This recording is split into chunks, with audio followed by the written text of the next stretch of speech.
Today's guest is Dr. Ryeal Sims, the relationship and AI scientist, with decades blending cognitive neuroscience, behaviorism, sex education, and body language insights. He explores how the brain shapes and reshapes our capacity for love and intimacy. We're here to decode how neuroplasticity empowers us to unlearn old patterns and build a new relational operating system. Dr. Ryeal, welcome to the show. Thank you. Thank you so much. Hey, Doc. Been going back a while now and finally got you on my show. Yes, But thank you. been wanting to ask you a couple questions from a man's perspective so that we can better ourselves within our relationships. One of the questions I had was, in your work, what have you seen as the biggest barrier for men when it comes to setting pride aside and allowing vulnerability in their relationships? One of the biggest things that I've seen that men tend to have problems with is not feeling like their woman is punking them or getting the better of them. And more than anything, their pride prevents them from saying, I'm sorry, or being righteous instead of right, which I kind of hate that saying. Because if you're always righteous, you're never right. Right. But what is a good technique to try to recognize that pride and, again, set it aside so that we can better our relationships? Yeah, that's a really good question, because that's one of the things that I blame on our teaching as far as the man up thing and don't cry. And, you're the man, don't let anybody see you vulnerable, right? Mm-hmm. And I think it's important for us to be mindful and to understand where this really came from, because we're human, we're man and woman, right? And when it comes to that, I talk about this a lot when we are afraid to be vulnerable to, so you're in a relationship and you're afraid that this mortgage can't be paid this month, but you're afraid to articulate that to your significant other, right? Mm-hmm. And because I'm a man and I gotta be strong and I gotta keep this in. So what we're really doing is we're actually, that fear that we're having, we're keeping that fear in. We're suppressing that fear because that's what we were taught when we were young, right? You fall down, man up, don't cry, right? And don't express your feelings, don't express your vulnerability. Don't be vulnerable, right? Mm-hmm. Right. Don't be vulnerable. And I think don't show it, or don't show it, right? Mm-hmm. And that's one of the major things that we've been taught. The misconception that we got these tear ducts, right? But it's not just if somebody passed in your relationship, somebody passed in your family. It's to be used to release stress, to release depression, or not to cause it to happen, right?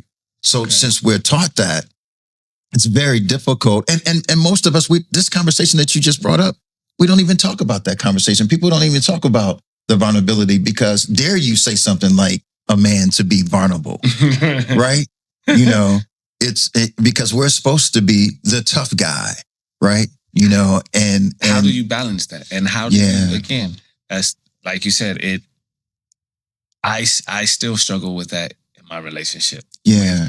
Knowing when to put stress, quote unquote, on my wife, and when not to, when to steer the ship, and when to say, hey, I need some help. Mm-hmm. Or I need you to look out for these rocks that are finna come up. We're gonna go through some bumpy waters versus, hey, I'm the captain, I'll see it and I'll take care of it. Right. Yeah. Absolutely. See, and that's being mindful. So what we're talking about right now is to be mindful that you are human, that you are human. Like, man doesn't mean human is not to be vulnerable, right? And when you're in a partnership, it's really important to understand when you're in a partnership, you could lose your business if you aren't vulnerable, if you're not vulnerable with your co-partner. Mm-hmm. If you're not vulnerable with your co-partner, then things could mess up. Like I said, hey, I'm worried about the mortgage being paid. So I'm not going to mention it to my significant other. I'm not going to mention it to my wife, right? But had you mentioned it to your wife and she says, oh, well, that's cool. Did you forget about the savings that we had in the other bank account? Or do you, right? Don't worry, baby, I got the bra stash that you. Yes. Oh, I had some money under the. Exactly. I had some money under the mattress. Don't worry, baby. But I'm glad that you brought it up, husband, right? So that stress and that fear isn't just on you because we are partners. Yeah. And this is something that woman also has to give permission to her man that it's okay for you to be vulnerable. It's okay to you to express your feelings to me. Now, maybe you might want, you probably don't want to do it outside or, outside of the house, right? So nobody call you a simp or whatever because of what, you and your wife as a team, but you let her know it's okay, babe. I mean, for the woman, let the wife know that it's okay for you to let me know that it's okay to be vulnerable, because it's so important. So what do? We have that conversation, and see, this is the wife having the conversation with the husband, explaining to the husband that it's okay for you to be vulnerable. It's important for you to be vulnerable because if you're not, we can destroy the whole business, meaning house, kids, car, bills, and everything that we need to talk about. Because if we're a partner, if we are here in together as one, then we have to communicate as one. Again, I kind of want to pick up. I have a question, but I do want to pick up, and it's tied together here because really what I hear is just habits, right? You said, the wife, your significant other, your partner, giving you permission to somewhat be vulnerable, right?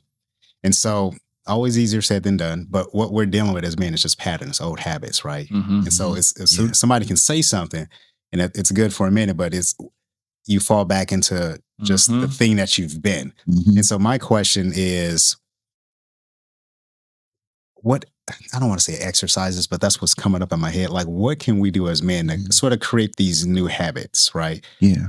And then what do we do? Like, once these new habits are created, like, how do we prevent the relapse into old habits, right? Yeah. Because sometimes triggers, stresses, that's what causes us to go back. That's right. Absolutely. Because that's what we know. That's what we feel safe. Absolutely. So, from that perspective, I'm like, again, how do we form these new habits, right? Yeah. Okay, great. What do we need to do to condition ourselves to now stay in this space? And if we do relapse, what does that look like? Yeah, absolutely. So our self-talk is very important. Yeah. So just as what we're saying, right? And the men who are listening, right, have to actually either, you could, have some therapy or you could self-talk.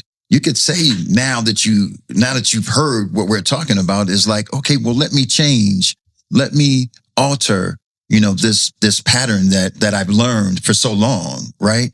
So, and so what does that look like? That looks like talking to your significant other and having a conversation as to monitor me. So if it seems like I'm in my pattern, please remind me, right?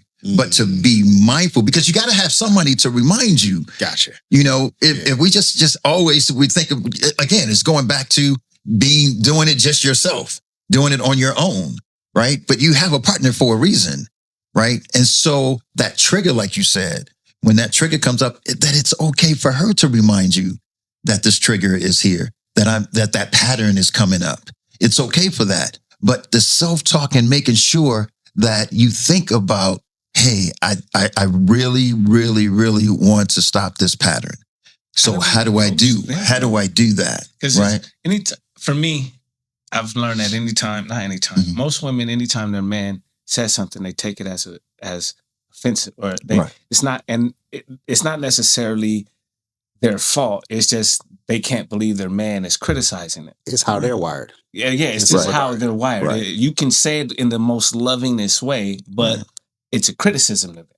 Right. And you don't like the steps. How do you approach it to, it's like, hey, baby, I need you to not do this, or hey, this has become a problem. But regardless of how you say, or not regardless, it becomes, how do you approach it without them? Or even if they do take offense, how do you then bring it back to, hey, I don't want to offend you. I want to talk about how this triggers me. Yeah. How this bothers me. Yeah. And that's the key, what you just said. How I feel, how it bothers me. What this does has an effect on me. So now you're not putting it on her. You're saying, for instance, when somebody says something and you say, what you just said, that hurt. So now it's just on you. What you just said, that hurt. And so now she's feeling, oh, you're not blaming it on me. You're saying what was said hurt you because you are a human. Okay. And during that period, this is a great time to have this, how do we communicate to each other? Mm-hmm. So the mirroring, Yeah. Are you guys familiar to the mirroring? Yeah. No, I'm not. Okay. So the mirroring communication is, so it doesn't come across as me criticizing you. I want you to just hear the way, and this is the way you would do it. So when you're saying something to her, and mirroring is saying to yourself, what I'm hearing you say is, Okay. right? Yeah. And then you repeat it. Okay. And then when you repeat it, then you ask, do I have it right? Or is there more? Yeah. Yeah. And then she could say, there is more, or there isn't more, or I do get it, right? And then have them so when she repeats what you said, then that means she actually understands how you feel. Because now she says to herself, to you, I understand. I understand that you feel hurt whenever I do X, Y, and Z. Right. Mm-hmm. And that is making sure that the both of you get each other. It's a great communication, because that communication style isn't just, you don't have to just use it in relationship. Yeah. You use it in life, period. Yeah. It allows you to slow everything down. It's Absolutely. Like, let me just verify that what you're saying is this. And she's going to say either yes or no. When she says no, that means we continue the conversation until we find that alignment. Until we find that alignment. And it prevents arguments, right? Prevents arguments. Misunderstanding. Like and allowing her to repeat it. So that's what we're talking about, mirroring, right? Allow her to repeat it. And when she repeats it, you're listening. Mm-hmm. When she repeats it, then if she's on the point, he's like, yeah, that's it. Exactly. And like you said, say it again, Coach. I've said a couple things. When you said it prevents arguments, right? It prevents arguments, miscommunication, and blame. Right. Yeah. And blame when you're saying, how do I say this without her thinking I'm trying to attack her? That I'm trying to attack her. Because oftentimes, we're misunderstood anyway, Mm-hmm. which goes back to what you're saying. It's like, damn, no matter how I say this, it's just like it's a slap in the face. I'm like, and so I remember I used to say, okay, gently speaking, right? Mm-hmm. Just to let them know this is very gentle, right? I don't want to trigger you, right? But again, going back to what you said, it's like, let me just repeat what I think I'm hearing. So if I'm off, again, keeping the blame here, right? Figuratively saying, it's like, let me make sure I get it. And so I just simply repeat back, and I will keep going through that exercise until I'm like, I get it now, right? And so part of that is really just suspending your own male ego. And so, and when she's, and like I said, it is, thank you. It's getting rid of that ego and pride. That's right. But being able to say, how do I get to you without us being here and everything becoming a fight? Right. That's right. But that goes back to the other question, like, how do we develop these new habits, right? Yeah. Like, because again, if you're a fighter, you're a fighter. That's all you know, right? Mm-hmm. Right. So Absolutely. now, what do I do? Reconditioning the brain. Practice. I can do the, yes. Let me repeat. But sometimes when the energy is bubbling, it won't stop until it stops. Yes. And so what do I do? So it is a conditioning your brain, and it is something that you write it down. You could just write it down what I'm trying to change, in the brain. Because I think I heard you mentioned something earlier of plasticity, because what we've been taught for so long. Remember, it was a saying, you can't teach old dogs new tricks, right? I resent that. Right? I might. I don't agree with it, but it's mighty hard. You can make a horse to walk. Oh no, I don't agree with it. I don't agree with it absolutely, because when we're talking about the brain, the plasticity It's telling us that we could still learn no matter how old we are, no matter what, that brain is allowing you to keep putting things in it, right? So you can keep putting, and it's sort of like that image of saying, is it stretching the brain or is it jittery? But there's things that we are actually getting rid of too, that we still have space for new things to come in, right? And so that is like once again, when I said too, if it's not therapy for somebody to help you along to get rid of those patterns, right? Yeah. Then if it's self-taught, then we're talking about self-talk to ourselves. And what do? Writing down something that I need to change in my life, right?